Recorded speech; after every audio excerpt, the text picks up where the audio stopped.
अस्सलाम वालेकुम। म्यूट पर है मेरा ख्याल में आप सब लोग।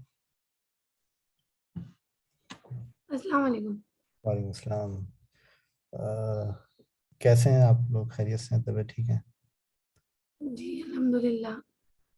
अ, कैसी रही कल की क्लास? समझ में आया था आप दोनों को? जी, जो आपने काम दिया था वो मैंने करा भी है, मैंने आपको पिक्चर सेंड करी थी। ठीक है, ज़बरदस्त। अच्छा, और उसके अलावा कोई प्रॉब्लम, कोई कंफ्यूजन तो नहीं है? कुछ पूछना है? नहीं। अवैध में मुझे थोड़ा मसला हो रहा था। जहाँ बताओ क्या प्रॉब्लम हो रही थी। वो इसमें ना थोड़ा आउटलाइन का मसला हो रहा था। क्या मसला हो रहा था? सॉरी। जो उसमें ब्लैक आउटलाइन ये सब चीज़ें थोड़ा बहुत मत इश्यूज हो रहे थे मुझे ना। ओके, ठीक है। ठीक है, तो अभी इस कॉल के बाद, इस क्लास के बाद जो है वो पर्सनली इसको रिजॉल्व कर लेंगे, ठीक है? तो जो भी प्रॉब्लम होगी मुझसे पूछ लेना आप, ठीक है? ठीक। ओके।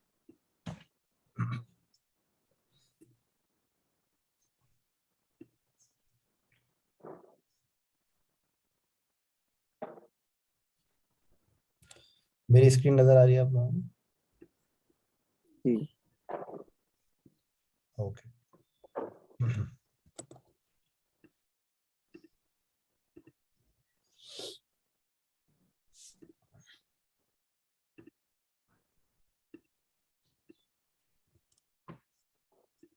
ठीक।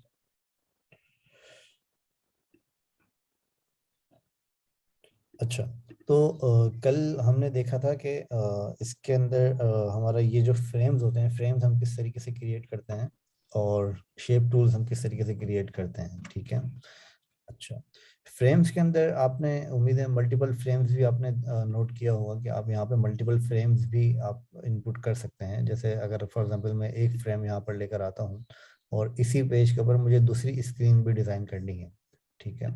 अब फॉर एग्जांपल मैं यहाँ पे स्क्रीन डिज़ाइन करता हूँ, होम स्क्रीन, ठीक है? तो होम स्क्रीन अगर मैं यहाँ डिज़ाइन करूँगा तो इसके साथ ही मैं यहाँ पे दूसरी स्क्रीन भी डिज़ाइन कर सकता हूँ। अच्छा, दूसरी स्क्रीन डिज़ाइन करने का तरीका क्या है कि आप इसी फ्रेम को दोबारा कॉपी कर सकते हैं। कॉपी की शॉर्ट कमांड होती है कंट्रोल डी, ठीक है? तो कंट्रोल डी से आपके पास क्या होता है कि आपके पास यहाँ पे, आप अगर नोटिस करें तो यहाँ पे आपके पास दो फ्रेम्स ऐड हो जाते हैं, ठीक है? अच्छा, एक फ्रेम तो पहले से होता है यहाँ पे जो कि आपने खुद बनाया था, और दूसरा फ्रेम यहाँ पे ऐड हो जाता है, ठीक है? तो यहाँ पे एक ही पेज के ऊपर रहते हुए आप मल्टीपल स्क्रीन के ऊपर काम कर सकते हैं, ठीक है?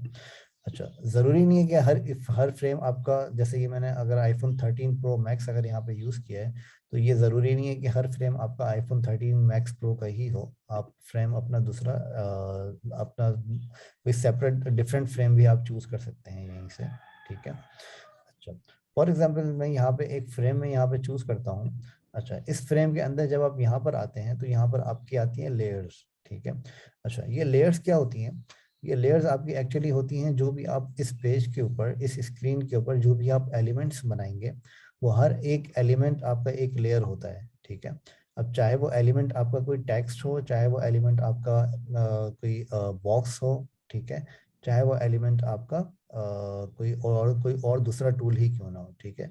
वो सारे अलग अलग एलिमेंट्स जो होते हैं वो आपके लेयर्स यहाँ पर कहलाई जाती हैं, ठीक है? तो अगर आप यहाँ पे नोटिस करेंगे तो एक लेयर्स का सेक्शन यहाँ पर आ रहा है। तो लेयर्स के सेक्शन के अंदर क्या होता है कि फॉर एग्जांपल अगर मैं यहाँ पर एक बॉक्स बनाता हूँ, ठीक है? और इस बॉक्स को कोई मैं कलर्स वगैरह मैं कुछ दे देता हूँ। फॉर एग्जांपल ये मैंने इस बॉक्स को कलर दे दिया, ठीक है? अच्छा, ये जो बॉक्स मैंने बनाया है तो आपने यहाँ पे नोटिस किया होगा कि यहाँ पे मेरे पास एक लेयर आ रही है इस बॉक्स की, ठीक है? अच्छा, इसी तरीके से जब मैंने ये होम बनाया है तो ये होम जो है, यहाँ पे एक लेयर आ रही है होम की, ठीक है? अच्छा, फॉर एग्जांपल मैं यहाँ पे मल्टीपल बॉक्सेस अगर मैं बनाता हूँ तो हर बॉक्स अपनी एक लेयर क्रिएट करेगा, ठीक है? अच्छा, हर बॉक्स अपनी एक लेयर यहाँ पर बनाता चला जाता है, जो कि आपको बाद में हैंडल करने में काफ़ी ज़्यादा आपको आसानी होती है, ठीक है? अच्छा, आसानी किस सेंस के अंदर होती है? फॉर एग्जांपल यहाँ पे मेरे पास काफ़ी सारे बॉक्सेस हैं, ठीक है? एक बॉक्स ये है मेरे पास, और इसके अलावा हर बॉक्स का मैं कलर चेंज कर देता हूँ ताकि डिफरेंशिएट हो। इसी तरह से इस बॉक्स का भी मैंने कलर चेंज कर दिया, ठीक है? अच्छा, अब ये जो लेयर्स होती हैं, इन लेयर्स के ऊपर जब आप माउस ओवर करते हैं तो यहाँ पे आपके पास कुछ ऑप्शन, दो ऑप्शंस आते हैं। एक होता है, एक आपका ये आ रहा होता है आई का ऑप्शन, और एक आपका होता है लॉक का ऑप्शन। अच्छा, अभी आप अगर बाय डिफॉल्ट नोटिस करेंगे तो ये लॉक का ऑप्शन जो है ये अभी अनलॉक है, मतलब ये लॉक नहीं है। अगर आप इसको प्रॉपरली अगर आप नोटिस करें तो ये अनलॉक ऑप्शन है। अनलॉक का मतलब ये है कि आप इस लेयर को मूव कर सकते हैं, इस लेयर, इन लेयर्स को कहीं पर भी आप प्लेस कर सकते हैं, इसको सिलेक्ट कर सकते हैं आप, ठीक है। तो ये लेयर आपकी बाय डिफॉल्ट अनलॉक होती है। अच्छा, जब आप इसको अगर लॉक कर देते हैं इस लेयर को, तो फिर आप इस लेयर को मूव सिलेक्ट नहीं कर सकते। देख रहे हैं आप, मैं इस लेयर को अब मूव नहीं कर सकता क्योंकि ये लेयर मैंने यहाँ पे लॉक कर दी, ठीक है। तो ये लॉक करने से भी काफ़ी आपको बाद में ज़्यादा हेल्प होती है कि फॉर एग्जाम्पल अगर आपके पास एक डिज़ाइन आप बना रहे हैं, उसके ऊपर आपके पास मल्टीपल लेयर्स आ रही हैं, तो जो ऊपर वाली लेयर है उसके ऊपर आपको काम नहीं करना, जो उसके बैक पे जो लेयर आ रही है उस पर काम करना है आपको। तो उसके लिए आप यहाँ पे लॉक का फीचर आपको काफ़ी हेल्प कर सकता है। मैं इसको थोड़ा सा आपको करके भी दिखाता हूँ अभी। जैसे फॉर एग्जाम्पल यहाँ पर मैंने एक बॉक्स बनाया, ठीक है। ये बॉक्स मैंने यहाँ पर बनाया। अच्छा, इस बॉक्स के अंदर मैंने यहाँ पे एक ओपेसिटी मैंने यहाँ पे अप्लाई कर दी 60%। ये 60% ट्रांसपेरेंसी मैंने इसके अंदर ऐड कर दी। अब इस लेयर को मैं अगर इस लेयर को अगर मैं इसके पीछे लेकर जाऊंगा तो आप देख रहे हैं कि ये वाली जो लेयर है ये मेरी इसके पीछे आ रही है, ये वाली लेयर, ठीक है।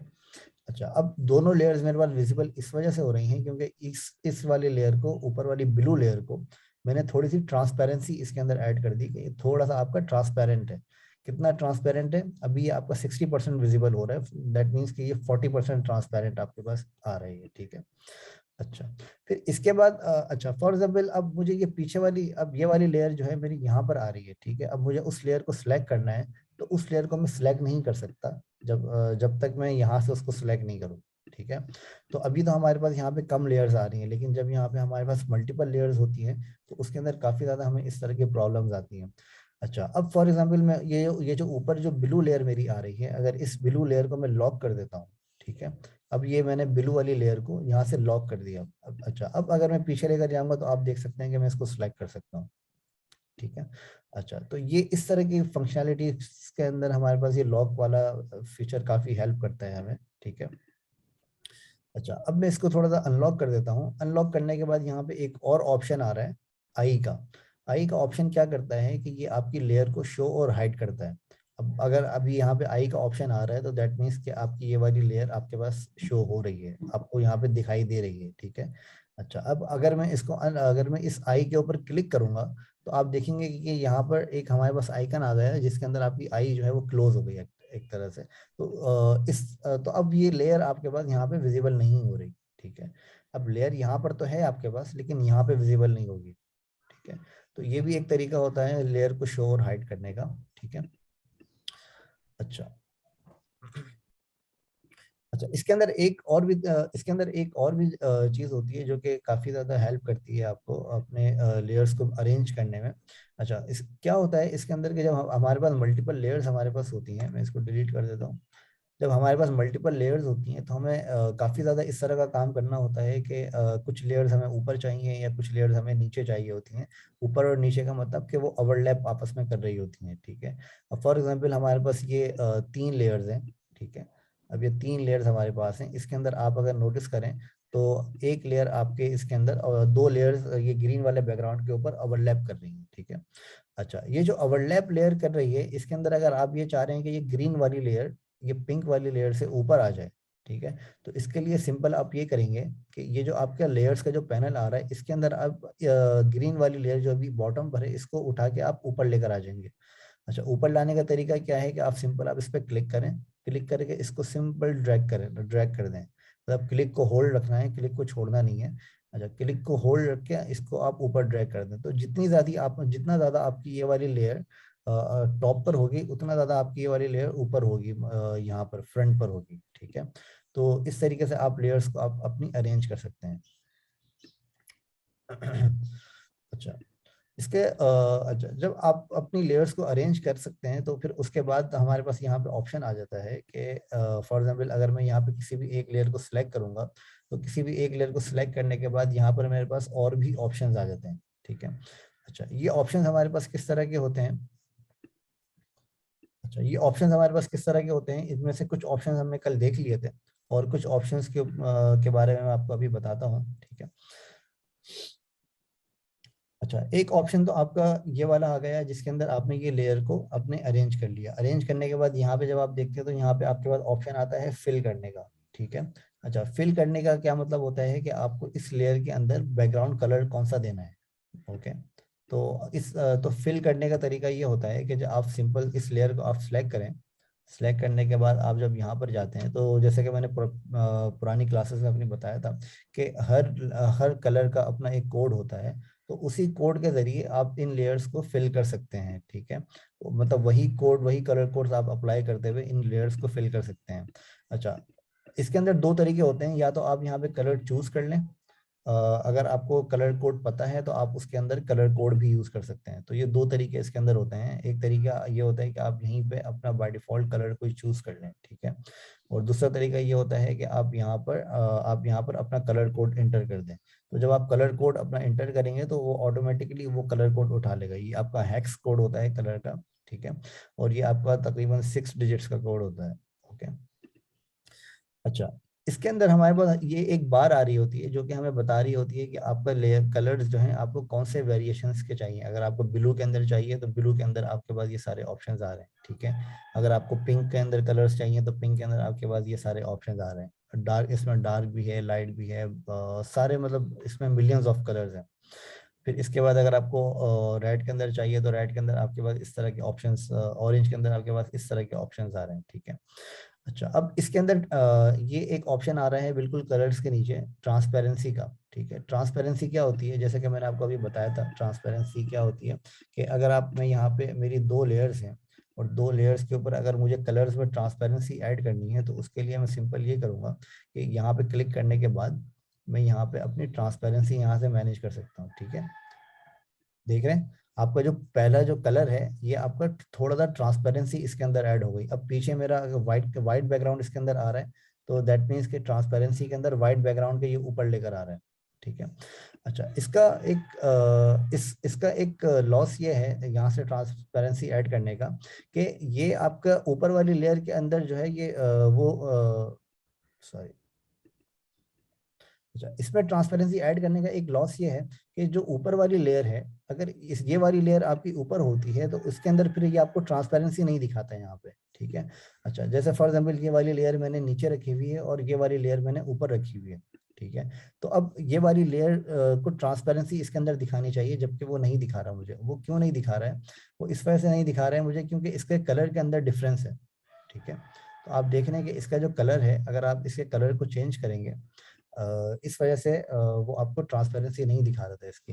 अच्छा, अब आप अगर आप देखेंगे तो इसके अंदर एक डार्क कलर इसके अंदर ये मुझे दिखा रहा है। डार्क कलर ये क्यों दिखा रहा है? क्योंकि ये वाली लेयर जो है इसका कलर मैंने डार्क किया है पहले, फिर उसके बाद मैं इसको ट्रांसपेरेंट कर रहा हूँ, ठीक है।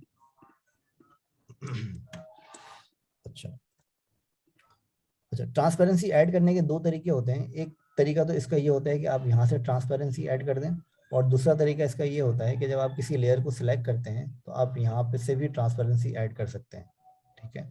तो यहाँ से आप ट्रांसपेरेंसी ऐड करें या फिर आप यहाँ से ट्रांसपेरेंसी ऐड करें, बात एक ही होती है। लेकिन जब आप किसी इमेज के ऊपर काम करेंगे तो फिर उसके अंदर थोड़ा डिफरेंस होता है। वो जब मैं आपको इमेज के बारे में बताऊंगा तो फिर कोई पिक्चर जब आप इस पर प्लेस करेंगे तो फिर मैं आपको ट्रांसपेरेंसी का बताता हूँ कि उसमें क्या डिफरेंस होता है जब आप इन दोनों के अंदर बात काम करते हैं तो। अच्छा, अभी मैंने ये वाली लेयर सेलेक्ट करी। ये वाली लेयर सेलेक्ट करने के बाद यहाँ पे मेरे पास एक ऑप्शन और आता है। वो ऑप्शन मेरे पास कौन सा होता है? ये पिक टूल, ठीक है, ये कलर पिकर टूल। अच्छा, कलर पिकर टूल से हम क्या करते हैं कि इसके अंदर से हम कलर पिक कर सकते हैं। फॉर एग्जाम्पल, आपको ये वाली लेयर के ऊपर कोई दूसरा कलर अप्लाई करना है जो कि ऑलरेडी आपकी दूसरी लेयर के ऊपर हुआ है। या फिर हमारे पास यहाँ पे ये जो टेक्स्ट आ रहा है, इस टेक्स्ट का साइज मैं थोड़ा सा बढ़ा देता हूँ।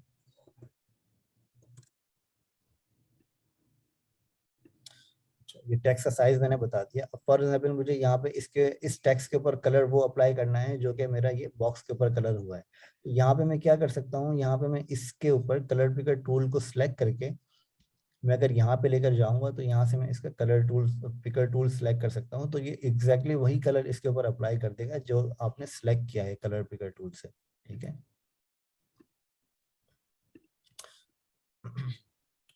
अच्छा, इसके बाद जब हम किसी लेयर को सिलेक्ट करते हैं तो लेयर को सिलेक्ट करने के बाद आपके पास यहाँ पे और भी काफी सारे ऑप्शंस आते हैं, जिसके अंदर एक ऑप्शन आपका आता है स्ट्रोक, एक ऑप्शन आपका आता है इफेक्ट्स, और थर्ड ऑप्शन आपका आता है एक्सपोर्ट। ठीक है।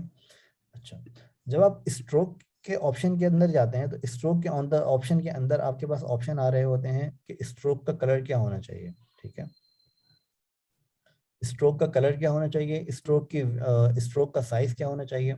फॉर एग्जांपल मैं अभी यहाँ पे स्ट्रोक का 1 पिक्सल यहाँ पे ऐड हुआ है, तो आप अगर यहाँ पे अगर बिल्कुल नोटिस करेंगे तो यहाँ पे आप देखेंगे 1 पिक्सल का ब्लैक कलर का स्ट्रोक यहाँ पर आ रहा है आपके पास। ठीक है, अगर आप इसके स्ट्रोक को बढ़ाते हैं, फॉर एग्जांपल अगर मैं इसको 8 कर देता हूँ, तो आप देखेंगे स्ट्रोक जो है ये आपका 8 पिक्सल का यहाँ पर हो गया।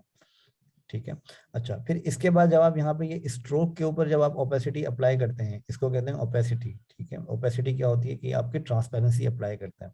अच्छा, ट्रांसपेरेंसी जब आप इसके ऊपर अप्लाई करते हैं तो ये ट्रांसपेरेंसी जब अप्लाई करेंगे तो वो पीछे का जो आपका ऑरेंज कलर है, ये ऑरेंज कलर के को थोड़ा सा विजिबल करेगा और ब्लैक कलर को थोड़ा सा ट्रांसपेरेंट कर देगा। तो इस तरीके से हम इसकी जो ट्रांसपेरेंसी है स्ट्रोक की, वो हम यहाँ से मैनेज करते हैं। ओके। अच्छा, स्ट्रोक के अंदर जब हम देखते हैं तो यहाँ पे हमारे पास एक ऑप्शन और आता है, यहाँ पे हमारे पास एक ऑप्शन और आता है, वो आता है हमारा ये स्ट्रोक का साइज। ठीक है, साइज मैंने जैसे आपको अभी बताया। अच्छा, साइज के बाद एक ऑप्शन हमारे पास आता है स्ट्रोक किस तरह का आपको चाहिए, स्ट्रोक सेंटर में चाहिए, इनसाइड चाहिए या आउटसाइड चाहिए। अच्छा, जब आप इसको सेंटर में करेंगे तो ये स्ट्रोक सेंटर में जो आपका ये आउटलाइन है बॉक्स की, जिस बॉक्स के ऊपर आप अप्लाई कर रहे हैं, ये उसके सेंटर में सेंटर से स्ट्रोक अप्लाई होना शुरू होगा। ठीक है, तो फॉर एग्जांपल अगर मैं इस स्ट्रोक को 3 पिक्सल कर देता हूँ, तो आप देख रहे हैं कि ये स्ट्रोक जो है बिल्कुल इसके सेंटर में अप्लाई हो रहा है, जो इस बॉक्स का साइज है। ठीक है, स्ट्रोक बेसिकली आपकी होती है आउटलाइन, जो आप आउटलाइन उसकी बना रहे होते हैं, वो आउटलाइन का साइज यहाँ पे आप डिफाइन कर रहे होते हैं और उसका टाइप डिफाइन कर रहे होते हैं। अच्छा, ये मैंने देखा यहाँ पे कि स्ट्रोक को मैंने अभी इनसाइड किया है। ठीक है, अब अच्छा, अगर मैं स्ट्रोक को आउटसाइड करता हूँ तो ये क्या करेगा, स्ट्रोक को मेरा आउटसाइड डिफाइन करेगा। ठीक है, तो ये आउटसाइड स्ट्रोक क्रिएट करेगा। अच्छा, स्ट्रोक के अंदर भी एक ऑप्शन हमारे पास आता है स्ट्रोक को शो और हाइड करने का। ठीक है, आप यहाँ से कर सकते हैं। ठीक है। अच्छा, स्ट्रोक को रिमूव करने का भी ऑप्शन मेरे पास आता है, वो आता है यहाँ से। ठीक है, यहाँ से आप प्लस से आप ऐड करेंगे स्ट्रोक और माइनस से आप रिमूव करेंगे स्ट्रोक को। ठीक है, ये स्ट्रोक को ऐड करने का तरीका होता है। स्ट्रोक के अंदर आप मल्टीपल स्ट्रोक्स भी ऐड कर सकते हैं। ठीक है, मल्टीपल स्ट्रोक्स को जब आप ऐड करेंगे, लेकिन इसका साइज वगैरह जो है वो बिल्कुल सिमिलर ही होता है, तो बेटर है कि इसके अंदर यूजुअली एक ही स्ट्रोक हम ऐड कर रहे होते हैं, तो ये इतना ज़्यादा यूजफुल नहीं होता ये वाला मल्टीपल स्ट्रोक्स वाला कोड। अच्छा, अच्छा, अब इसके बाद अगर मैं इसकी बात करूं, तो जब आप इसको सिलेक्ट करते हैं तो सिलेक्ट करने के बाद यहाँ पे आपके पास कुछ और भी टूल्स आते हैं, जिसके अंदर हमने एक लाइन एरो टूल हमने देखा था इसके अंदर के लाइन टूल हमने इसके अंदर कल देखा था कि लाइंस किस तरह से बनाई जाती हैं। ठीक है। अच्छा, लाइन टूल जब आप सिलेक्ट करते हैं तो लाइन टूल सिलेक्ट करने के बाद आपके पास यहाँ पे और भी ऑप्शंस आते हैं कि लाइन के अंदर आपको एरो किस तरह का चाहिए। ये हमने पिछली क्लासेस में देखा था, तो थोड़ा सा मैं इसका आपको दोबारा से रिवाइज करवा दूँ। अच्छा, फिर इसके बाद हमारा एक ऑप्शन आता है प्लेस इमेज का। ठीक है। अच्छा, प्लेस इमेज में आप क्या करते हैं कि जब आपने फॉर एग्जांपल आपने एक ये रेक्टेंगल आपने सेलेक्ट किया। अच्छा, रेक्टेंगल सेलेक्ट करने के बाद आपको इस रेक्टेंगल के अंदर कोई इमेज आपको ऐड करनी है, यहाँ पे कोई पिक्चर आपको इस रेक्टेंगल के अंदर ऐड करनी है। तो उसके लिए आप क्या करेंगे कि सबसे पहले आप इस रेक्टेंगल को सिलेक्ट करेंगे। सिलेक्ट करने के बाद यहाँ पे आप ऑप्शन आता है आपका प्लेस इमेज का, आप प्लेस इमेज के ऊपर जाएंगे और यहाँ से आप अपनी कोई भी इमेज आप अपनी सिलेक्ट कर सकते हैं। ठीक है, फॉर एग्जाम्पल यहाँ से मैं आपकी ये वाली इमेज सिलेक्ट करता हूँ। ठीक है, तो ये क्या करेगा कि मेरी इस इमेज को जैसे ही आपने इमेज सिलेक्ट करी, तो ये यहाँ पे आपको इमेज बता देगा कि आपको कौन से ऑब्जेक्ट के ऊपर इस इमेज को सिलेक्ट करना है, इस इमेज को ऐड करना है। ठीक है, अगर मैं यहाँ पे इसको प्रेस करता हूँ इसके ऊपर लाकर, तो यहाँ से ये हम इस इमेज को यहाँ इस तरीके से प्लेस कर सकते हैं इस बॉक्स के अंदर। ठीक है। अच्छा, जब आप इस इमेज को ऐड करते हैं यहाँ पे, तो इमेज ऐड करने के बाद यहाँ आपके पास यहाँ पे मल्टीपल ऑप्शंस आ जाते हैं इमेज को एडिट करने के। ठीक है, अच्छा, इमेज एडिट करने के लिए जो ऑप्शंस आपके पास आते हैं उसके अंदर आपके पास इसके मल्टीपल फिल्टर्स आते हैं, जिसके अंदर इसका एक्सपोजर है इमेज का, कि आपको इमेज के अंदर कितना, क्या आपको एक्सपोजर इसका कितना रखना है, इसका कंट्रास्ट आपको कितना रखना है, इसकी सैचुरेशन आपको क्या रखनी है, ठीक है। तो इस तरह के मल्टीपल ऑप्शन आपके पास यहाँ पे इमेज से एडिटिंग के भी आ जाते हैं, ठीक है। अच्छा, फिग्मा के अंदर ये इमेज एडिटिंग का ऑप्शन इसी वजह से दिया है कि आपको बार बार फोटोशॉप या इलस्ट्रेटर वगैरह पे नहीं जाना पड़े। तो आपकी जो बेसिक इमेज एडिटिंग है वो आप फिग्मा के अंदर ही कर सकते हैं, लेकिन एडवांस्ड इमेज की जो एडिटिंग है वो आप फिग्मा के अंदर नहीं कर सकते। जो एडवांस एडिटिंग के लिए आपको एडोब फोटोशॉप पर ही जाना पड़ेगा। अच्छा, इसके अंदर इमेज के इतने ज़्यादा कोई बहुत ही ज़्यादा कोई फिल्टर्स वगैरह नहीं है जो कि आपको फोटोशॉप में ईजिली अवेलेबल होते हैं, ठीक है। तो लेकिन बेसिक इमेज के लिए आप इसको यूज़ कर सकते हैं। तो बेसिक इमेज फिग्मा के ऊपर भी काफ़ी अच्छी मैनेज हो जाती है, तो उसकी कोई इतने ज़्यादा प्रॉब्लम नहीं होती।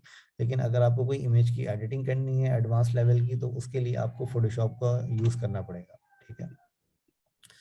अच्छा, ये जो इमेज हमने एडिट करी है, तो इसको अगर आपको इमेज को रिमूव करना है तो आप सिंपल यहाँ पे क्लिक करें और ये इमेज आपकी यहाँ से रिमूव हो जाएगी, ठीक है। अच्छा, और फिर अगर आपको दोबारा फिल ऐड करना है तो आप यहाँ पे फिल को दोबारा ऐड कर सकते हैं, ठीक है। फिल का कलर वही, अगर आप पुराना कलर रखना चाह रहे हैं तो आप इसको कंट्रोल Z की मदद से आप वापस अपने कोड, अपने हिस्ट्री को बैक कर सकते हैं, ठीक है। जो भी हमने इमेज के अंदर चेंजेस करी हैं वो हम बैक कर सकते हैं इसको, ओके। अच्छा, इसके बाद यहाँ पे हमने देखा कि ये इमेज के इसके अंदर यहाँ पे हमारे पास ऑप्शन, हमने फिल का देख लिया, हमने स्ट्रोक का देख लिया। अब हम आते हैं इफेक्ट्स के ऊपर। अच्छा, इफेक्ट्स के ऊपर हमारे पास एक ऑप्शन आता है ड्रॉप शेडो का, ठीक है। ड्रॉप शेडो को दिखाने के लिए मैं एक नई लेयर आपको बना देता हूँ यहाँ पे, ठीक है। इस लेयर को मैं कलर दे देता हूँ कोई लाइट कलर, ताकि ड्रॉप शेडो आपको विजिबल हो कि ड्रॉप शेडो किस तरह से अप्लाई होता है,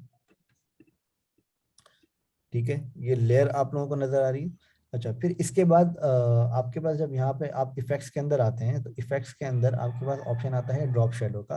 अच्छा, जैसे ही मैंने ड्रॉप शेडो यहाँ पे ऐड किया तो आपको यहाँ पे नजर आएगा कि यहाँ पे थोड़ा सा शेडो इसका इसने यहाँ पे ऐड कर दिया फिग्मा ने, ठीक है। अच्छा, ये जो शेडो फिग्मा ने ऐड किया है यहाँ पे, इसकी मल्टीपल सेटिंग्स होती हैं। इस शेडो की सेटिंग्स क्या होती हैं कि फॉर एग्जांपल आप यहाँ पे इस शेडो को किस तरह से इस शेडो को किस तरह से आप यहाँ पे सेटिंग करना चाह रहे हैं। सेटिंग इसके अंदर क्या होती है, फॉर एग्जांपल आप ये शेडो का साइज कितना चाह रहे हैं। अगर मैं इसको 20 कर देता हूँ तो आप देखेंगे ये शेडो का साइज जो है ये इसने थोड़ा सा बढ़ा दिया, इसने 20 पिक्सल कर दिया। शेडो को मैं थोड़ा सा इसका कलर थोड़ा सा डार्क कर देता हूँ ताकि ये शेडो प्रॉपर नजर आए। शेडो का कलर रेड कर दिया मैंने यहाँ से, ठीक है। शेडो का साइज आपको क्या रखना है, शेडो का साइज आपको क्या रखना है वो आप यहाँ ब्लर से मैनेज करते हैं। शेडो की पोजीशन आपको क्या रखनी है वो आप यहाँ पे एक्स और वाई पोजीशन से मैनेज करते हैं। एक्स पोजीशन, जैसा कि मैंने आपको बताया कि एक्स पोजीशन आपकी हॉरिजॉन्टल शेडो मैनेज करता है और वाई शेडो आपको वर्टिकल शेडो के को पोजीशन करता है, ठीक है। तो y आपका वर्टिकल होता है और x आपका हॉरिजॉन्टल होता है किसी भी लैंग्वेज के अंदर, किसी भी सॉफ्टवेयर के अंदर, ठीक है। तो इस तरीके से आप इस शेडो को भी यहाँ पे बना सकते हैं, ठीक है। अच्छा, इसके बाद जब हम यहाँ पे इफेक्ट्स के अंदर आते हैं तो इफेक्ट्स के अंदर हमारे पास और भी ऑप्शंस आते हैं। फॉर एग्जांपल यहाँ पे एक ऑप्शन आता है आपका इनर शेडो का, ठीक है। इनर शेडो पे ये क्या करता है, इनर शेडो के ऊपर जो आपने आउटसाइड शेडो अप्लाई किया था अब वो यहाँ पे इनर शेडो अप्लाई करता है, ठीक है। इनर शेडो की भी सेम सेटिंग होती है, जैसे कि आप इसके अंदर एक्स पोजिशन आप मैनेज कर सकते हैं, इसके अंदर आप वाई पोजीशन आप मैनेज कर सकते हैं, ठीक है। वाई पोजीशन का से मुराद ये, जैसे कि आप इसकी वर्टिकल हॉरिजॉन्टल पोजीशन यहाँ पे मैनेज कर सकते हैं, ठीक है। शेडो का साइज आप यहाँ पे मैनेज कर सकते हैं कि आपको शेडो का साइज क्या रखना है, ठीक है। मतलब शेडो कितना ज़्यादा ब्लर्ड होना चाहिए आपका, ठीक है, वो आप यहाँ से मैनेज कर सकते हैं। अच्छा, अभी आप देख रहे हैं कि मैंने शेडो को 0 कर दिया, तो 0 का मतलब है कि शेडो की ब्लरनेस मैंने बिल्कुल खत्म कर दी, ठीक है। तो अगर मैं यहाँ पे शेडो की ब्लरनेस थोड़ी सी ऐड करूंगा तो आप देखेंगे कि थोड़ा सा यहाँ से ब्लर होना शुरू हो गया। अब अगर मैं यहाँ पे इसको 30 करता हूँ तो यहाँ पे ये और ज्यादा ब्लर हो गया, ठीक है। तो इस तरीके से आप इसको कर सकते हैं।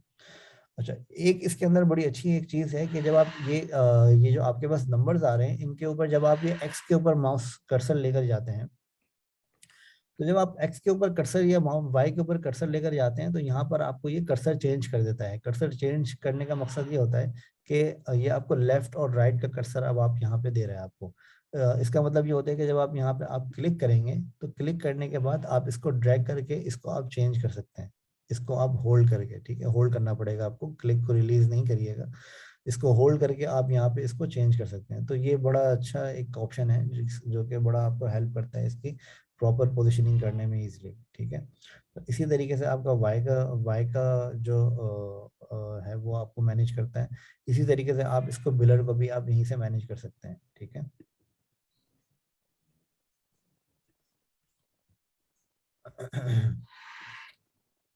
स्प्रेड। अच्छा, स्प्रेड आपका क्या होता है? स्प्रेड आपका ये होता है कि इसके अंदर मैं इनर शेडो को हटा के ड्रॉप शेडो कर देता हूँ, ठीक है। ड्रॉप शेडो के अंदर ब्लर में थोड़ा सा इसका बढ़ा देता हूँ।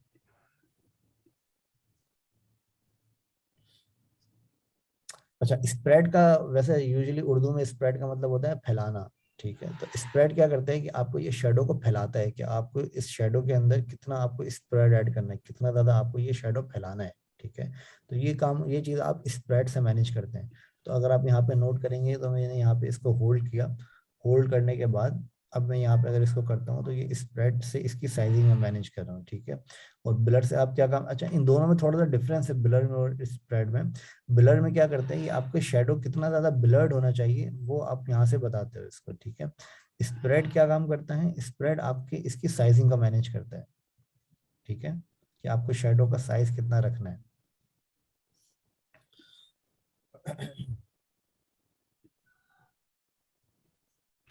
अच्छा, फिर इसके बाद यहाँ पे मेरे पास एक ऑप्शन आ जाता है लेयर ब्लर का और बैकग्राउंड ब्लर का, ठीक है। अच्छा, लेयर ब्लर के अंदर ये क्या करता है कि ये जो आपकी पूरी लेयर है, इस पूरी लेयर को ये ब्लर करना शुरू कर देता है, ठीक है। अब फॉर एग्जाम्पल आपके पास यहाँ पे कोई इमेज की लेयर है, या फिर आपके पास यहाँ पे कोई और दूसरी लेयर यहाँ पर आपके पास है, तो ये उसको ये उसके ऊपर ब्लर अप्लाई करना शुरू करता है, ठीक है। अच्छा, मैं यहाँ पे एक काम करता हूँ, मैं यहाँ पे कोई इमेज यहाँ पे ऐड करता हूँ, तो उससे थोड़ा सा क्लियर आइडिया होगा।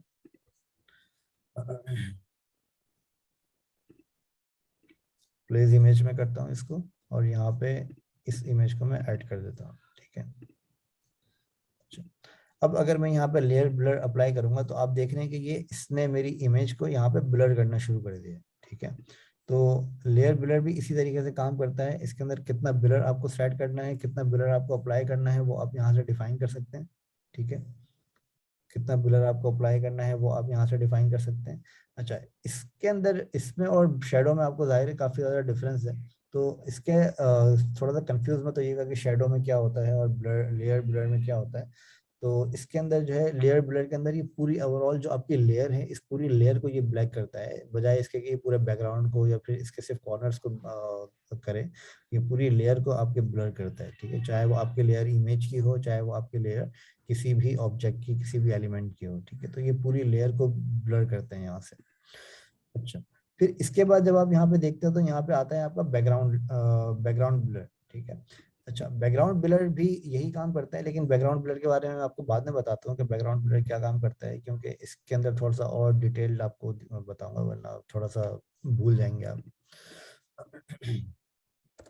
अच्छा, फिर इसके बाद यहाँ पर हमारे पास इसको आप असल में मल्टीपल टूल्स के साथ इसको प्रैक्टिस करने की कोशिश करिएगा, ताकि ये चीज़ें आपको याद हों, क्योंकि ये थोड़ा सा टाइम टेकिंग होती हैं और इसको आपको थोड़ा सा प्रॉपर तरीके से समझना बहुत ज़रूरी है। तो इनकी आप सही से प्रैक्टिस करिएगा। तो इसके अंदर अभी तक आप लोगों को कोई कन्फ्यूजन है, कुछ कुछ पूछना है तो मुझे बता दें। आज मुझे लग रहा है कि मैं थोड़ा सा फास्ट जा रहा हूँ। नहीं सर, समझ आ रहा समझ आ रहे हैं? ज़्यादा है जी। फास्ट तो नहीं हूँ मैं आज? नहीं नहीं। तो नहीं, मुझे ऐसा लग रहा है कि बहुत ज्यादा ही फास्ट मैंने आज कर दिया। नहीं नहीं, सही है। अच्छा अच्छा, ओके। जी आमिर मलिक साहब, आपको समझ में आ रहा है? जी सर, अल्हम्दुलिल्लाह ठीक है। जबरदस्त। कोई और प्रॉब्लम तो नहीं होगी ऑनलाइन पढ़ने की वजह से? नहीं सर, बस मुल्तान से हूँ मैं, इस वजह से मुझे तो पढ़ना पड़ेगा। क्या कह रहे हैं? मैं कह रहा हूँ मैं तो मुल्तान से हूँ सर, आप कराची बैठे हैं। सर आप तो मुल्तान से हैं, हम तो यहाँ से दुबई में बैठ बैठ के क्लासेस ले रहे होते हैं, दे रहे होते हैं। बिल्कुल ऐसे ही। उसकी जी सर। प्रॉब्लम नहीं होती। अच्छा, हमारा इसका टाइम आउट हो रहा है, तो इसको आप दोबारा ज्वाइन कर लीजिएगा, अभी नहीं, जब ये कॉल एंड हो जाएगी, ठीक है? तो आप इसको दोबारा ज्वाइन कर लीजिएगा जब कॉल एंड हो जाएगी तो। अच्छा, इसके अंदर कोई क्वेश्चन वगैरह अगर आपका है तो पूछें। आप लोग कोई क्वेश्चन वगैरह कुछ भी नहीं पूछते? समीर, जी जी। कोई क्वेश्चन वगैरह है तो पूछो यार। मैं क्वेश्चन तो नहीं है। तुम्हें अब सबसे ज्यादा जब प्रॉब्लम भी ऑनलाइन पढ़ने में है। हाँ, मैं ये सोच रहा था भी, मैंने कहा जो मुझे समझ नहीं आ रहा, मैं सोचा घर आके पूछ लूँ। घर आके पूछ लो। अच्छा, घर पे सुकून से बैठे नहीं दोगे तुम मुझे? इस वजह से सही है, ठीक है, चलो अच्छा मैं है। भी ये सोचा था, मैंने कहा ऑनलाइन क्या ना, रात में मैं घर जाके पूछ लूंगा। ठीक है।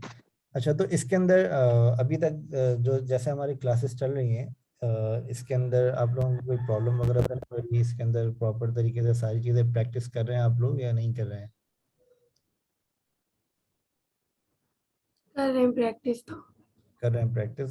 अच्छा, जी। प्रैक्टिस के अंदर इसकी एक बेस्ट प्रैक्टिस ये होती है कि प्रैक्टिस के अंदर जरूरी नहीं है कि जो मैंने आपको असाइनमेंट दिया है आप उसी के ऊपर काम करें, ठीक है? इसके अंदर मैं आज आप लोगों के साथ कुछ एक दो और भी चीज़ें मुझे शेयर करनी है।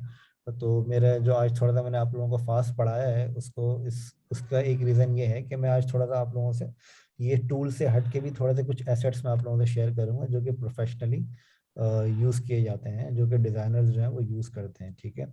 इसके अंदर कुछ हमारे यूआरएल्स हैं, ठीक है? वो यूआरएल्स मैं आप लोगों से अभी शेयर करता हूँ, ठीक है? अच्छा, मैं एक डॉक्यूमेंट में बना रहा हूँ, इस डॉक्यूमेंट को मैं आप सबसे मैं शेयर कर दूंगा, ठीक है? इस डॉक्यूमेंट के अंदर क्या होगा कि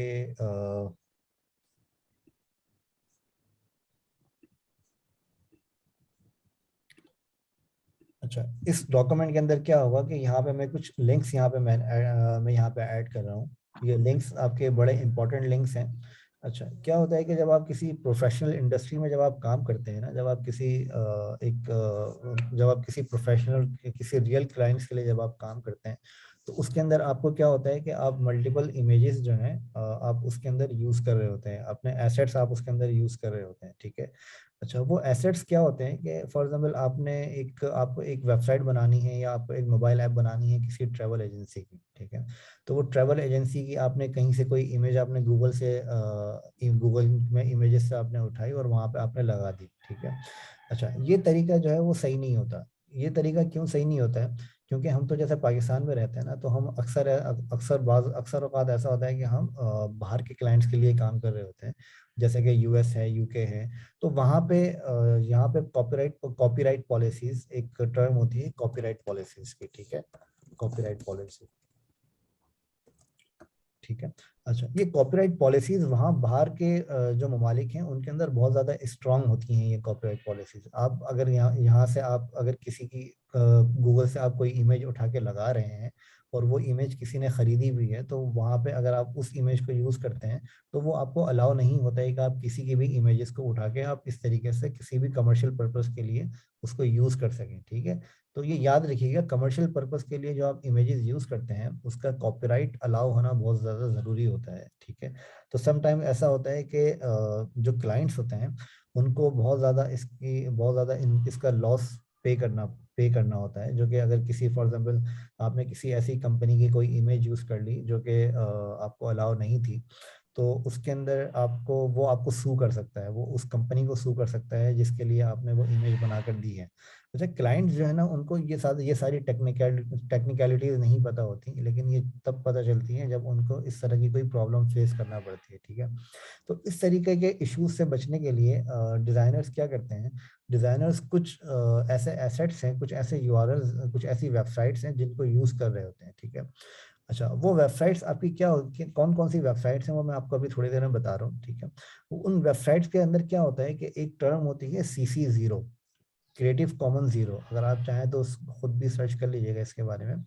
अच्छा, क्रिएटिव कॉमन्स 0 एक लाइसेंस होता है। वो लाइसेंस आपका क्या काम करता है कि जब आप कोई इमेज इस तरह की यूज करते हैं तो उसका कमर्शियली अलाउ होना बहुत ज्यादा जरूरी होता है उन इमेजेस का, ठीक है। अच्छा, अगर वो इमेज आपकी कमर्शियली अलाउ नहीं है तो आपके साथ कॉपीराइट पॉलिसीज के इश्यूज आपके साथ आ जाते हैं बाहर के ममालिक के अंदर, ठीक है। लेकिन मैं जो आपसे वेबसाइट शेयर करूंगा उसके अंदर क्या बेनिफिट होता है, उसके अंदर बेनिफिट ये होता है कि वो जितनी भी इमेजेस आपको वो देते हैं वो कमर्शियल यूज अलाउड होती हैं वो, ठीक है। वो कमर्शियल यूज अलाउड मैं आपको इस वजह से यूज कर रहा हूँ ये टर्म क्योंकि ये थोड़े से अंडरस्टैंडेबल टर्म है एक्चुअली, ठीक है, जो आगे आपको समझ में आ जाएगी। असल में इसकी जो टर्म है वो होती है क्रिएटिव कॉमन्स 0 CC0 लाइसेंस होती हैं वो इमेजेस और वो अलाउड होती हैं, ठीक है। अच्छा, उनमें से कुछ वेबसाइट्स हैं जो मैं आपको बताता हूँ। एक वेबसाइट इसके अंदर है pixels.com, ठीक है। ये आप नोट नहीं भी करें तो कोई प्रॉब्लम नहीं है क्योंकि ये मैं आपसे शेयर कर दूंगा, ठीक है। एक वेबसाइट है pixels.com, PEXELS.com, ठीक है। अच्छा, इस वेबसाइट के ऊपर जब आप जाएंगे तो इस वेबसाइट के ऊपर आपको जो इमेजेस नजर आएंगी ये इमेजेस होती हैं। ये वेबसाइट एक्चुअली क्या करती है, ये वेबसाइट आपको बहुत सारी इमेजेस देती है, लेकिन सम टाइम्स ऐसा होता है कि आपको वो इमेजेस यहाँ पे भी नहीं मिलती क्योंकि इस वेबसाइट के अंदर जो ये इमेजेस आपको नजर आ रही हैं ये इमेजेस आपकी कमर्शियल पर्पस के लिए ही बनाई जाती हैं और ये कमर्शियली अलाउड इमेजेस होती हैं, ठीक है। तो अगर आप इस वेबसाइट के अंदर फॉर एग्जांपल यहाँ पे अगर आप सर्च करते हैं क्रिकेट, ठीक है, तो इस तरीके की इसने और ये सबसे बड़ा बेनिफिट इन तस्वीरों का ये होता है कि ये काफी ज्यादा हाई क्वालिटी इमेजेस होती हैं जो कि आप फ्रीली यूज कर सकते हैं। इसके अंदर और भी काफी सारी वेबसाइट्स हैं जो कि प्रीमियम इमेजेस के लिए हम यूज करते हैं, जिसके अंदर एक शटर स्टॉक का नाम अगर आपने सुना हो तो शटर स्टॉक एक वेबसाइट है जहां से आप इमेजेस को खरीदते हैं, ठीक है। जो इमेज आपको यूज करनी होती है वो इमेज आप खरीदते हैं, ठीक है। तो फॉर एग्जाम्पल अगर मुझे यहाँ पे क्रिकेट की कोई इमेज अगर मैं यहाँ पे सर्च करूँ, ठीक है, क्रिकेट की यहाँ पे मैं कोई इमेज सर्च करूँ और आप इस तरह की इमेज फॉर एग्जाम्पल आपको ये वाली इमेज पसंद आ गई, ठीक है। अच्छा, अब आप यहाँ पे देख रहे हैं कि यहाँ पे इसका एक वाटर मार्क आ रहा है का शटर स्ट्रोक का, ठीक है। तो इस इमेज को आप यूज नहीं कर इस इमेज को आप यूज नहीं कर सकते क्योंकि ये इमेज फ्री यूज करना अलाउड नहीं है, ठीक है। अच्छा, अगर आपको बाय करनी है इमेज तो बाय करने के लिए आपको यहाँ पे इनको लॉग इन करके इन इमेजेस को आपको बाय करना पड़ेगा, ठीक है। अच्छा, अगर आप इसको डाउनलोड फॉर फ्री करते हैं तो डाउनलोड फॉर फ्री करने के बाद आपको ये एक ट्रायल वर्जन देते हैं, ठीक है। तो इन सारी चीज़ों से बचने के लिए हम क्या करते हैं कि कुछ एसेट्स हैं जो हम यूज़ करते हैं इस तरह के, जैसे pixels.com मैंने आपको बताया। इसी तरीके से एक वेबसाइट है उसका नाम है अनस्प्लैश, ठीक है, अनस्प्लैश। ये एक अनस्प्लैश वेबसाइट है जिसको हम यूज़ करते हैं यहाँ पे। जो भी हम जो डिज़ाइनर्स होते हैं एक्चुअली जो प्रोफेशनल डिज़ाइनर्स होते हैं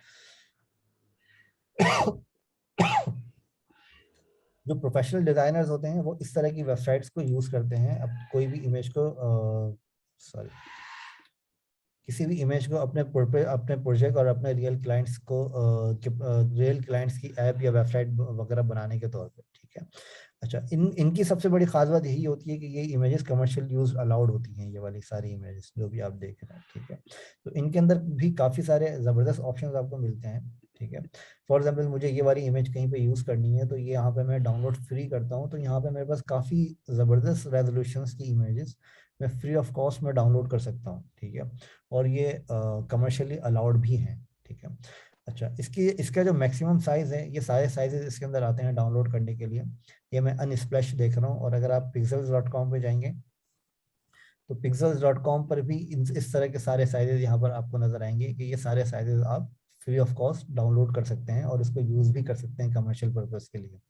अच्छा, मैं थोड़ी सी आपको क्वालिटी दिखा देता हूँ इमेज की कि अगर आप इस इमेज को डाउनलोड करते हैं तो ये इमेज आपकी बड़ी जबरदस्त क्वालिटी के अंदर आती है जो कि आपको अगर समटाइम्स ऐसा होता है कि आपको बाय करनी पड़ती है क्योंकि वो इमेज जो इमेज आप चाह रहे होते हैं वो अगर आपको नहीं मिल रही तो फिर आपको बाय करनी पड़ती है।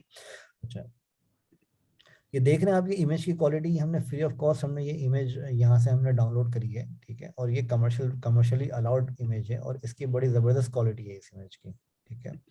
जो कि हम बहुत आसानी से इसको यूज़ कर सकते हैं, इनको एडिट कर सकते हैं, मल्टीपल तरीक़ों से इसको यूज़ कर सकते हैं, जहाँ हम चाहें वहाँ पे हम इसको यूज़ कर सकते हैं। अच्छा, एक इसके अंदर